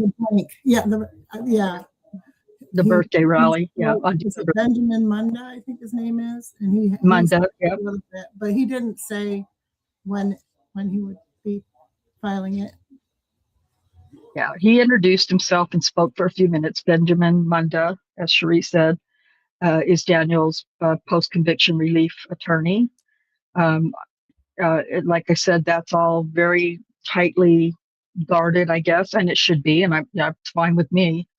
And so I haven't heard of a time, or a time frame of when he plans to file it. If you didn't hear before, Under Your Scars, Daniel's dad, Eric Holtzclaw, did make a formal announcement that Daniel's that he's in a prison in Indiana, and I can't give any more information than that. But so I don't know. Munda has a really good reputation in Oklahoma City, from what I've read about him. So, that's all we can do at this point is, keep praying. And I think he said that he also had previous experience with disgraced former Judge Henderson, didn't he? I think so. I think you're right. Yep. I think he did have at least a case in front of Henderson. So I think he said something about that. Yeah, I said I was going to clean that video up and repost that rally video, and I will. It's just very time consuming. Not that I don't have time, but it takes a lot of, I don't know if it's called bandwidth or whatever on my computer to do it. And I have to do it in small sections, and it was over an hour long. So, I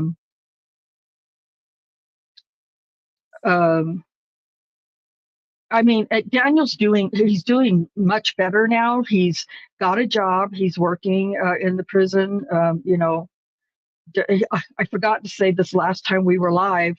I got a Christmas card from Daniel, and I got it late because, prison mail, whatever.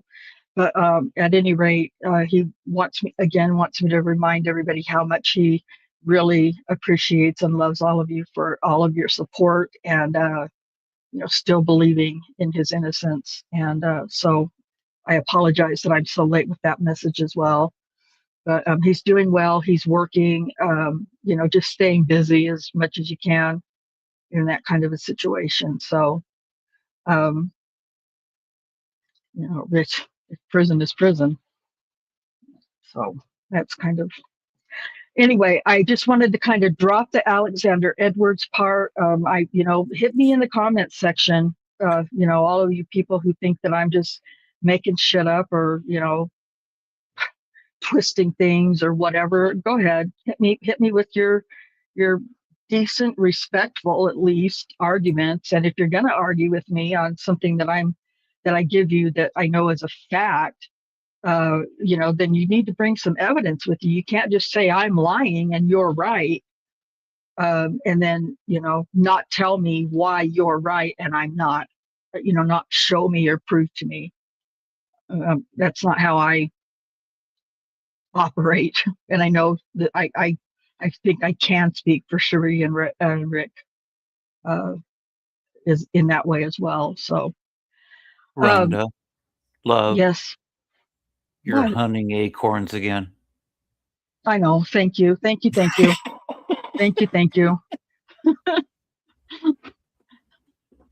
Cherie has to go, and I need to go work, soothe my throat a little bit. So I'm going to let you guys go. And, I don't know what we have coming up next, but, probably a couple of weeks from now, we'll have something new to bring to you and discuss with you. So unless Cherie or Rick have any final comments, we're going to go ahead and let you guys go. And until next time, peace out, everybody.